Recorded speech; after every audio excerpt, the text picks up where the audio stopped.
Already reservation పొందిన వాళ్ళ పిల్లలకి రిజర్వేషన్ ఎందుకు? ఆ క్రిమిలేయర్ ని ఎందుకు ఫాలో అవ్వలేము? అది స్వచ్ఛందంగా వదులుకుంటే ఓకే అనేది ఒక సెక్షన్. లేదు దానికి ఒక చట్టం ఒకటి వదులుకుంటాడా చట్టం చేస్తావా అనేది రెండింటిని వ్యతిరేకిస్తా నేను.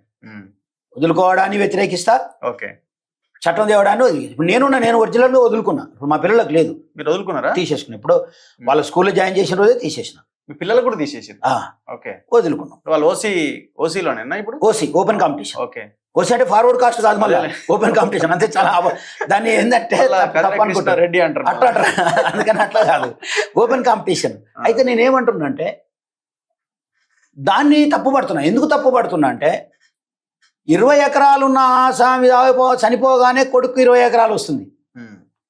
తండ్రికి ఉన్న 20 ఎకరాలు కొడుకు ఎందుకు మరి? అవునా కదా? ఆస్తి ఇది కూడా ఆస్తే. ఎట్లా ఆస్తి? మా తాతలు సంపాదించాల్సిన ఆస్తిని మీరు కులం పేరుతోటి సంపాదించకూడదు చేశారు.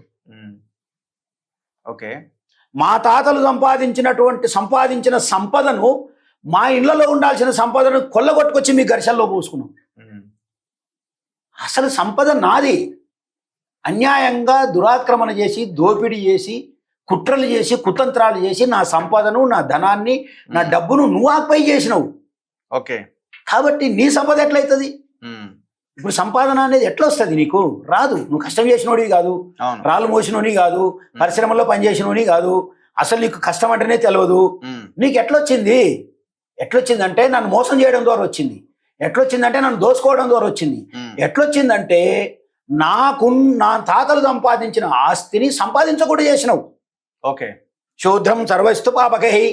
చిన్న చిన్న మాటలు చెప్తే అంటే వీళ్ళేమో ఒక ఆయన అంటాడు శ్లోకాలు ఎందుకే అంటాడు. శ్లోకాలు ఎందుకంటే మోసం అంతా అక్కడనే జరిగితే శ్లోకాలు ఎందుకంటే శూద్రం సర్వైస్తు పాతకై. శూద్రుడు ఏం చేసినా పాపమే. బా, ఇది ఉందా? అయ్యో నేను రాసిన నా పద్యం ఏమన్నా? శూద్రుడు ఏం చేసినా పాపం, ఏం చేసినా పాపం. ధన సంచయ, డబ్బు సంపాదించడానికి కూడా వీలు లేదు అన్నాడు. ఎందుకు డబ్బు సంపాదించవద్దంటే వీడు డబ్బు సంపాదిస్తే అగ్రకులాలకు ప్రమాదం కాబట్టి వీడు డబ్బు సంపాదించు. ఇంకా చదువుతున్నారా దీన్ని? పాటిస్తలేరా? చదువుతున్నారా అని ఎందులో ఉంది సార్ ఇది? శాస్త్రం ఇప్పుడు అన్ని నువ్వు ఏ శాస్త్రంలో తీసుకో, శూద్రునికి ఇప్పుడు మా అడ్వకేట్లు ఉంటారు. ఓకే, ఇప్పుడు కొంతమంది అడ్వకేట్లు ఇప్పుడు జడ్జిలు అవుతారు కదా, వాళ్ళు రాస్తారు. వాళ్ళు ఏం రాస్తారంటే నా శూద్ర పాడ్వీవాకం యత్నేన వర్జయేత్. శూద్ర ఒకవేళ శూద్రుడు పాడ్వీవాకం న్యాయమూర్తి అయితే అవ్వాలని ప్రయత్నిస్తే యత్నేన వర్జయేత్, తీసాతలు ఎత్తేయండి రావని అన్నాడు. ఇది భరతుడు రాసినటువంటి నాట్యశాస్త్రంలో రాసినట్టు. ఒక్కొక్క దాంట్లో కాదు, నువ్వు ఏ గ్రంథం అన్నా తీసుకో, ఇట్లాంటివన్నీ జొప్పించి పెట్టిరు. ఇది మీరు చదివితే మీరు ఇప్పుడు నేను చేస్తే దేశద్రోహిని, లేకపోతే ఇంకో ద్రోహి. నేను జరిగిన అన్యాయాన్ని చెప్తున్నా. నేను ఏ దాన్ని నమ్మట్లేదు, ఏ దాన్ని ప్రోత్సహించట్లేదు. ఏం బ్రదర్? అయితే నేనేమంటున్నానంటే ఇదంతా ఎందుకు జరిగిందంటే నా డబ్బు సంపాదించకుండా చేయడానికి, నన్ను మనిషిగా బతకకుండా చేయడానికి, నాకు ఈ భూమి మీద హక్కులు లేకుండా చేయడానికి జరిగింది. ఇవన్నిటికీ పరిహారమే మీరు ఇస్తున్న రిజర్వేషన్.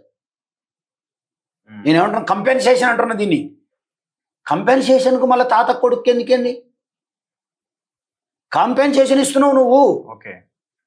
నువ్వు మీ తాతకి 20 ఎకరాలు ఉందిగా, ఆయన చనిపోగానే ప్రభుత్వం తీసేసుకోవాలి. ఇంకొద్దు, అంతే. మాది కూడా తీసుకో. అట్లనే ఉద్యోగాలు వదిలేద్దాం, రిజర్వేషన్ కూడా వద్దాం. ఇప్పుడు ఒక ఇంట్లో రిజర్వేషన్ వచ్చిందిగా, నెక్స్ట్ ఇంకే రిజర్వేషన్ వద్దు, తీసేద్దాం. సూపర్ బ్యాలెన్స్ అయితే నేను చెప్తున్నా with in the span of 10 years లోపల ఈ రాష్ట్రంలో ఉన్న బ్యాక్వర్డ్ క్లాస్ అంతా అద్భుతమైనటువంటి ప్రగతిని సాధించి రిజర్వేషన్లు మాకు వద్దురా బాబు అంటారు. షెడ్యూల్డ్ కాస్ట్ వాళ్ళు కూడా, షెడ్యూల్డ్ ట్రైబ్స్ కూడా ఈ దేశంలో మాకు రిజర్వేషన్లు వద్దు అని చెప్పేటటువంటి వాతావరణం వస్తుంది. కానీ డబ్బు నీ దగ్గర పెట్టుకొని, సంపాదన నీ దగ్గర పెట్టుకొని, అధికారం నీ దగ్గర పెట్టుకొని, అధికారం నీ దగ్గర పెట్టుకుని నువ్వు ఇక్కడికి వచ్చేసి ఏదో ఏమంటారు ఉద్యోగాలు చూపించి ఏదో ఏమంటాం మనం ఏదో కొసరు చూపించి అడుగుతా అంటారు కదా, అట్లా నువ్వు కొసరు చూపించి అడిగితే ఎట్లా కుదురుతుంది?